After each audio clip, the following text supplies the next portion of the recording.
From the Messiah figure of the Kwisatz Haderach to the flight into the Desert of Arrakis, Frank Herbert's epic Dune series contains many biblical allusions or symbolism. Whether you have read the book or watched the movie, Dune has proven to be one of the most epic sci-fi stories of our pop culture. But did you know that the Dune story has many biblical allusions? In this video, we will share some of the biblical allusions found in this popular sci-fi movie.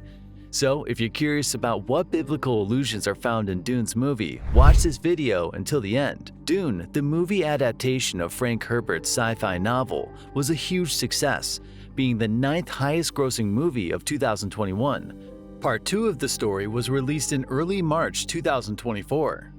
The movie contains themes of messianism that are very similar to historical biblical movements and prophets. This intriguing plot involves the people referred to as the Fremen from the invaded planet Arrakis. The movie's main character, Paul Atreides, is the heir of the House of Atreides and the manifestation of the Messiah that Fremen has waited for so long. The major biblical allusion throughout the movie is messianism. The Fremen strongly believe in a prophecy about the coming of a savior who will lead them to freedom from oppression. In the scene where the House of Atreides arrives in Arrakis, the Fremen shout Al-Gaib as they welcome the Duke and his family.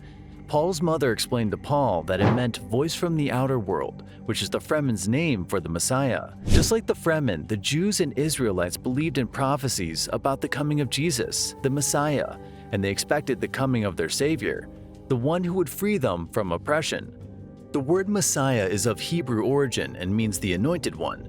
Judaism is generally thought of as a messianic religion, and hope and belief in a coming savior figure are central to Jewish belief and practice. Prophet Isaiah wrote in the book of Isaiah, chapter 9, verse 6, "For a child is born to us, a son is given to us.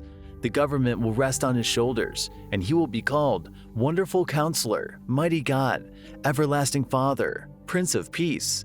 His government and its peace will never end. He will rule with fairness and justice from the throne of his ancestor, David, for all eternity. The passionate commitment of the Lord of Heaven's armies will make this happen." In Dune, the inhospitable mining planet of Arrakis is harsh and arid, not unlike the dusty heat of Judea. In the same way, Dune features a central authority in the form of Padishah Emperor Shaddam IV, whose various dukes, barons, and lords serve as governors of planets.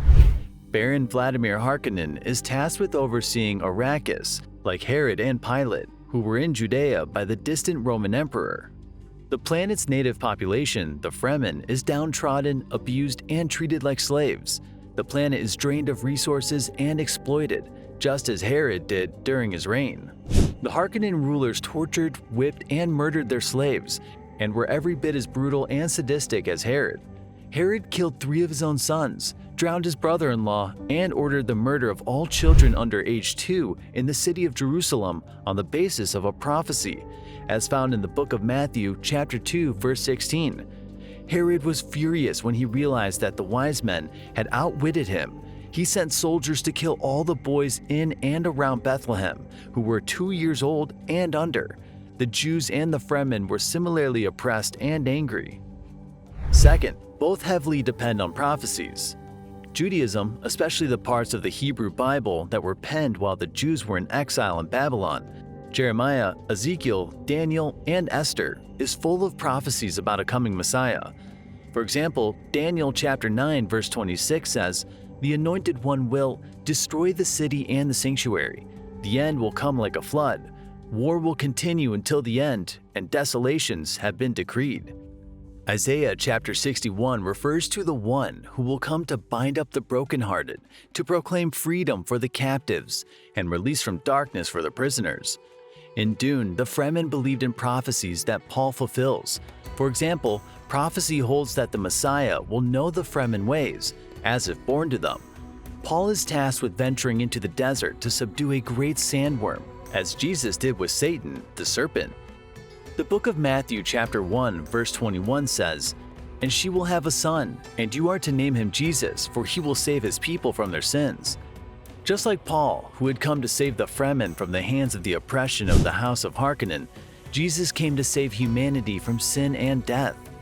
The major difference is that Jesus did this by dying on the cross of Calvary, while Paul Atreides achieved the freedom of Fremen using violence. Only a few Fremen could identify Paul as the Al-Gaib.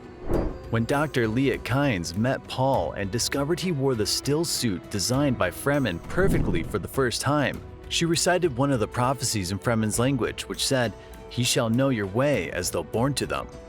Also, Stilgar, a Fremen, noticed Paul while meeting with Duke Leto. Before he left, Stilgar looked at Paul and said in the Fremen language, "I recognize you."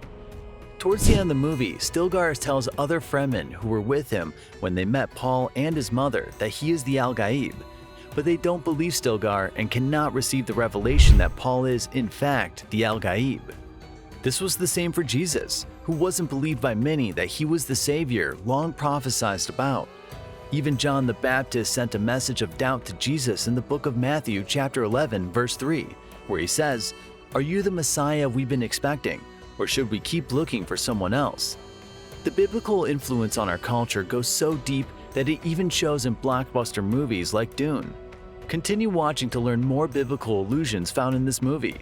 Within this major biblical allusion to messianism, several characters and locations in the movie allude to the Bible. In addition to Paul Atreides' allusion to Jesus Christ, Lady Jessica, Paul's mother, alludes to Mary, the mother of Jesus Christ. Secret Society Bene Gesserit has long been prophesied to be the one who would bring the Kwisatz Haderach, the Messiah, to life. It was evident that it was Jessica when the Fremen who presented her with a sword called Crysknife said, "When you have lived with prophecy for so long, the moment of revelation is a shock. Lisan al-Gaib, the mother and the son." This alludes to the prophecy of a virgin who will give birth to Jesus in the book of Isaiah, chapter 7, verse 14.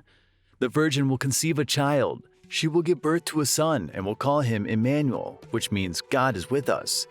Mary, the mother of Jesus, was also a descendant of King David and the tribe of Judah, the same tribe prophesied to be the tribe from which the Savior would come, as written in the book of Isaiah, chapter 11, verse 1. Out of the stump of David's family will grow a shoot, yes, a new branch bearing fruit from the old root. Another biblical allusion in Dune is the location of the residence of House Atreides, Caladan, which alludes to the Garden of Eden. Caladan is located on the top of a mountain. While this may not seem significant, let's check out how the book of Ezekiel in the Bible talks about the Garden of Eden in connection with a mountain.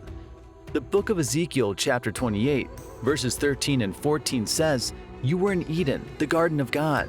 Your clothing was adorned with very precious stone, red carnelian, pale green peridot, white moonstone, blue-green beryl, onyx, green jasper, blue lapis lazuli, turquoise, and emerald, all beautifully crafted for you and set in the finest gold. They were given to you on the day you were created. I ordained and anointed you as the mighty angelic guardian. You had access to the holy mountain of God and walked among the stones of fire." The use of mountain of God in this Bible passage does not necessarily mean that the Garden of Eden was located on a mountain. It was written in a metaphorical way. The mountain of God specifically means the presence of God in the Bible. Another biblical allusion in Dune's movie is Jessica's belief that her son is the one. Similar to how Mary believed in Jesus even when he was yet to be revealed to the world as the Savior. In the movie, Jessica says to the Reverend Mother, "Do you see so little hope?" Also, as the family arrives on the planet of Arrakis, Jessica says to Paul, "These people have waited for centuries for the Lisan al-Gaib. They see you, they see the signs." The same is demonstrated during the Cana of Galilee wedding, where Mary showed belief in her son Jesus Christ when they ran out of wine. The book of John chapter 2 verses 3 to 5 records, "The wine supply ran out during the festivities, so Jesus' mother told him, 'They have no more wine.' 'Dear woman, that's not our problem,' Jesus replied. 'My time has not yet come.' But his mother told the servants, 'Do whatever he tells you.'" The way the Bible has influenced our culture runs deep. The Bible has influenced many Hollywood movies, and Dune is no exception. We invite you to study the Bible for more exciting stories and accounts that will prove just how much influence the Holy Book has had on our culture.